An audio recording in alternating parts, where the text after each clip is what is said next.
জামালপুরের বকশীগঞ্জ উপজেলায় বাট্টাজোর ইউনিয়নের ১ নং ওয়ার্ডের গোয়ালগাঁও ফজিলত পাড়াতে রাস্তার বেহাল দশায় চরম দুর্ভোগে পড়েছে এলাকাবাসী। চলাচলের একটি মাত্র রাস্তার এই বেহাল দশা হওয়াতে জনদুর্ভোগ পোহাচ্ছে তারা।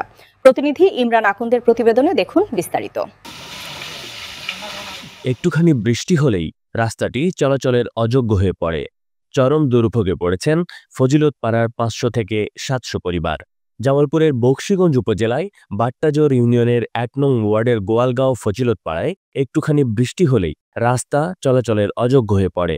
একটিমাত্র রাস্তার এই বেহাল দশা হওয়াতে জনদুর্ভোগ পোহাচ্ছে এলাকাবাসী।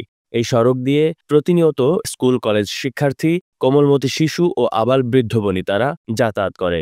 সরেজমিনে এলাকা ঘুরে দেখা যায়, শুষ্ক মৌসুমে মাটির রাস্তা দিয়ে চলাচল করা গেলেও বর্ষাকালে এই সড়কটি চলাচলের অনুপযোগী হয়ে ওঠে।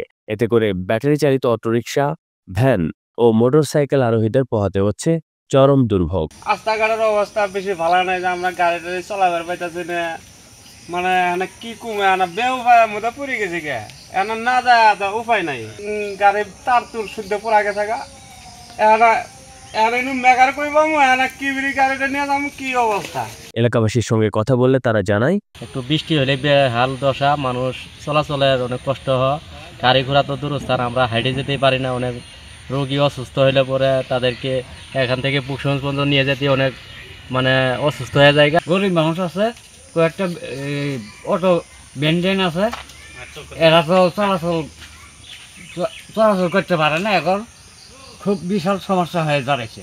এই রাস্তা পুরোটাই এরকম, একবারে হালকা একটু বৃষ্টি হলেই এই রাস্তায় আর চলাফেরা করা যায় না, একেবারে অসম্ভব। গাড়ি ঘোড়া তো চলেই না, আপনারা দেখতে পাচ্ছেন ওখানে একটা গাড়ি দাঁড়িয়ে আছে।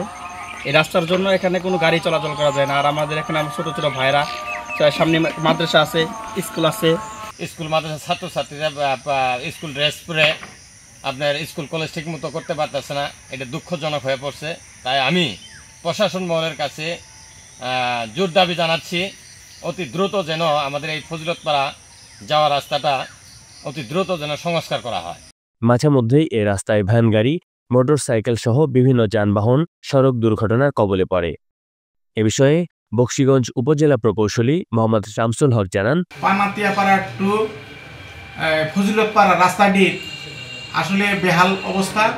এই রাস্তাটির জন্য আমরা জামালপুর জেলা প্রকল্পের অধীন রিভাইজ ডিপিপিতে অন্তর্ভুক্ত করা হয়েছে। ডিপিপি পাশ হলে আমরা রাস্তাটির কাজ শুরু করতে পারব। ইমরান আকন্দ, চিফ টিভি, বকশীগঞ্জ, জামালপুর।